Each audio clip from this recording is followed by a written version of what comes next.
오늘은 오랜만에 인생 이야기네요. 나이가 좀 있으시다면 모를 수 없는 마라톤 선수 송기정의 인생 이야기입니다. 닭몰이 2.0이 시작되면 다시 인물들 인생 이야기가 올라올 테니 기다려주시고, 오늘 이야기는 휴머니스트에서 나온 나의 조국 나의 마라톤이라는 송기정 선수의 자서전을 참고해 만들었습니다. 참고로 송기정 선수가 썼던 자서전은 1983년 출간되었다 절판되었다가 2022년에 마라톤 우승 110주년 기념으로 다시 개정되어 출판된 책이라고 하네요. 그럼 시작해보죠. 한국 선수 최초로 올림픽에서 금메달을 딴 사람, 마라톤 올림픽 신기록을 수립한 인물. 사실 이것만 해도 대단하기는 하지만 이제는 올림픽에서 많은 한국 선수들이 금메달을 따고 신기록을 세우다 보니 조금 감흥이 없을 수 있습니다. 하지만 송기정 선수는 운동선수 그 이상의 의미를 가지고 있는 인물이죠. 송기정 선수는 일제강점기라는 한국의 복잡한 근현대사 속에서 슬픈 마라토너이자 애국자였습니다. 예전에 김두한 영상에서 했던 말 기억나시나요? 너무 오래전 영상이라 기억하시는 분이 없을 것 같은데, 김두한의 삶을 조명하는 것이 의미가 있는 이유는 당시 혼란했던 한국의 근현대사를 엿볼 수 있기 때문입니다. 국회의원까지 했던 인물이니 말이죠. 송기정 선수의 이야기도 마찬가지입니다.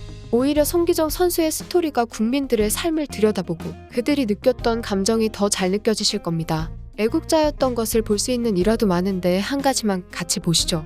송기정은 말년에 상을 받아 상금이 생겨 세무사에게 찾아가 세금을 내달라고 부탁을 했습니다. 세무사는 연세도 높고 직업도 없으시니 신고하지 않아도 된다고 했지만 송기정은 한평생 자신이 받은 혜택이 더 많다며 마지막이 될지도 모른다고 세금을 내게 해달라고 부탁하죠. 세무사가 내역을 보여주나 송기정은 이것밖에 안 되냐며 많이 내는 방법을 달라고 합니다.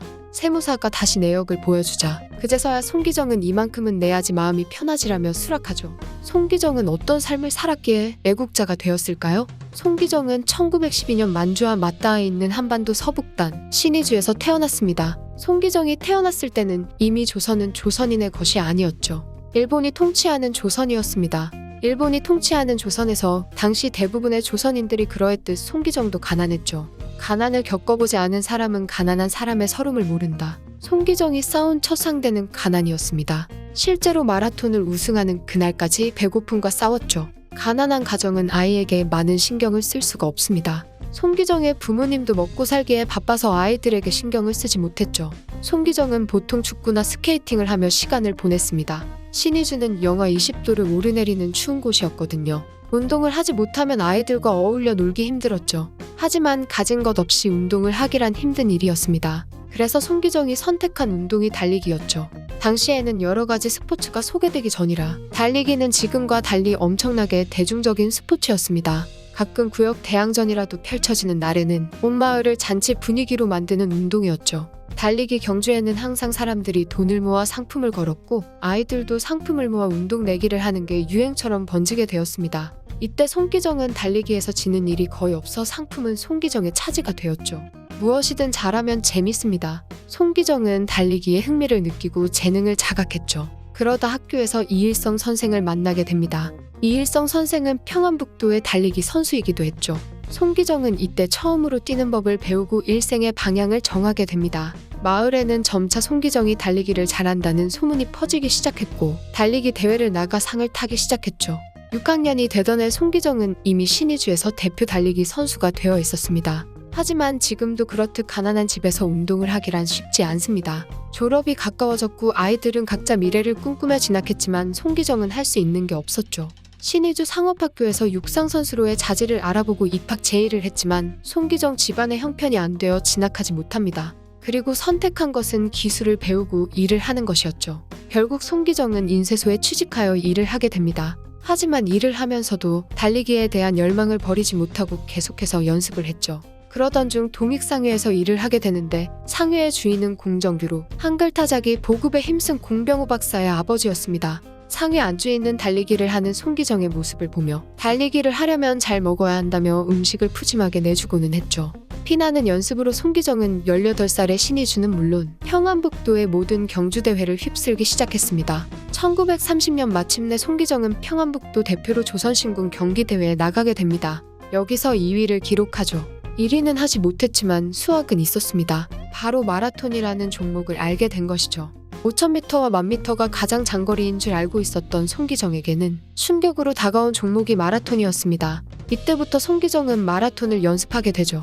1932년 송기정은 동아일보에서 주최한 경영 마라톤 대회에 참가합니다. 여기서도 2위를 기록하죠. 송기정은 더욱 제대로 달리기를 배우고 싶었습니다. 그래서 20살의 나이로 양정에 입학을 하죠. 양정은 당시 조선에서 가장 우수한 육상부를 가진 명문학교였습니다. 송기정은 고향 선배인 황대선을 찾아가 양정에 들어가게 해달라는 부탁을 했고, 나이가 있다 보니 18살이라 거짓말을 하고 양정에 입학하게 되죠. 양정 선수가 된 송기정은 1932년 일본 원정길에 나서게 됩니다. 송기정도 일본 대회가 처음이었지만 조선팀도 일본 중앙 무대에 진출하는 것이 처음이었죠. 당연히 이목이 끌릴 수밖에 없었습니다. 양정팀은 일본의 모든 팀을 제치고 1위를 합니다. 일본 육상계는 말 그대로 발칵 뒤집혔죠.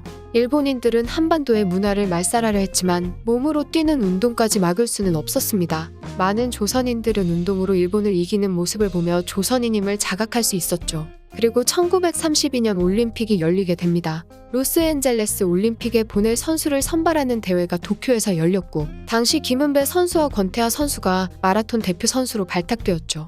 번투에서는 황을수가 대표로 발탁되어 일장기를 달고 올림픽을 나가게 되었습니다. 비록 일장기를 달았지만 조선 최초의 올림픽 선수들이었죠. 올림픽 마라톤 경기는 일본의 횡포로 인해 망해버리고 말았죠. 애초에 일본은 대표로 조선인이 나가는 것을 좋지 않게 봤습니다. 일본에서는 김은배와 권태하에게 밀려 3위를 했던 스다를 우승시킬 생각으로 둘을 페이스메이커를 하라고 지시했죠. 그렇게 아무런 수확 없이 올림픽은 끝나게 됩니다. 권태하는 경기가 끝난 후 자유의 나라 미국에 남았습니다. 애초에 권태하는 일본을 증오했기에 이런 일을 겪고 염증을 느낀 것이죠. 권태하는 송기정에게 편지를 보냈습니다. 나는 올림픽에 출전했으나 실패했네. 하지만 송군이라면 가능할 것이네. 지금이라도 어떤가 정식 마라톤을 시작하게. 꼭 세계 마라톤을 제패해서 일본의 콧대를 눌러주게. 송기정은 편지를 읽고 조선인으로서 세계 제1의 마라토너가 되겠다고 결심합니다. 그리고 1935년 도쿄 메이지 신궁대회에서 마라톤 1위를 차지해내죠. 이때 2시간 26분 42초라는 기록으로 비공식 세계 신기록을 세웁니다. 시간은 지나 1936년 대망의 베를린 올림픽이 열리죠. 송기정은 당당하게 실력으로 출전 자격을 얻습니다. 다만 과정이 순탄하지는 않았죠. 일본은 당연히 조선인이 올림픽의 꽃이었던 마라톤에 대표로 나가는 것을 원하지 않았습니다. 하지만 내선일체를 강조했기 때문에 압도적인 성적을 낸 송기정을 내보내지 않을 수 없었죠. 실력으로 압도해버리니 할 말이 없었고, 송기정은 일장기를 달고 올림픽에 출전하게 됩니다. 나치가 연 올림픽인 베를린 올림픽에서 송기정은 신기록을 기록하며 금메달을 획득합니다. 조선 최초의 올림픽 금메달리스트가 된 것이죠. 그것도 믿을 수 없는 신기록이었습니다.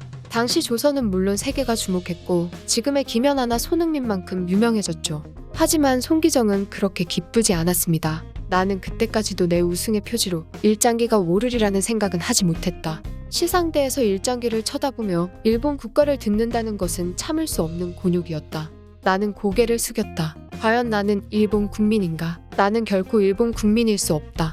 나는 일본을 위해 뛴 것이 아니다. 나 자신을 위해, 고통받는 조선 동포들을 위해 뛴 것이다. 그런데 저 일장기 저 기미가요는 무엇이란 말인가? 2번 다시는 일장기 아래서 뛰지 않으리. 그런데 더 큰 문제는 조선에서 일어났습니다. 조선중앙일보와 동아일보가 송기정이 우승했다는 기사를 내면서 송기정의 모습이 찍힌 사진에서 일장기를 지워버린 것이죠. 이 사건으로 동아일보 부장이었던 현진건은 감옥에 가고, 언론은 조선 총독부에게 심각한 감시와 탄압을 당했습니다. 그리고 싱가포르에 도착했을 때 선배는 송기정에게 일본인들이 너희를 감시하라는 전문을 보냈다라고 했죠. 송기정은 이때 조선에서 기자들이 일장기를 지운 사실을 알게 되었습니다. 송기정은 기자들이 감옥에 가고 탄압을 받았다는 이야기를 듣고 다시는 마라톤을 하지 말아야겠다고 생각했죠. 귀국할 때도 환영이 아닌 경찰들에게 연행당하는 것 마냥 귀국했습니다. 기다리는 것은 일본의 삼엄한 감시였죠. 그러다 조선은 해방을 맞이하게 됩니다.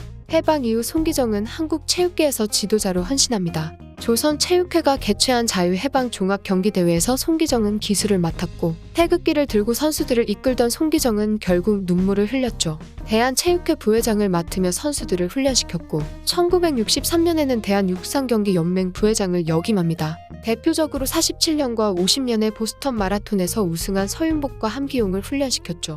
특히 1992년 바르셀로나 올림픽에서 황영조가 금메달을 땄을 때 송기정이 현장에 있는 모습이 찍힌 순간은 올림픽 최고의 순간이라고 할 수 있습니다. 황영조는 인터뷰에서 송기정이 자신의 정신적 지주라고 이야기했죠.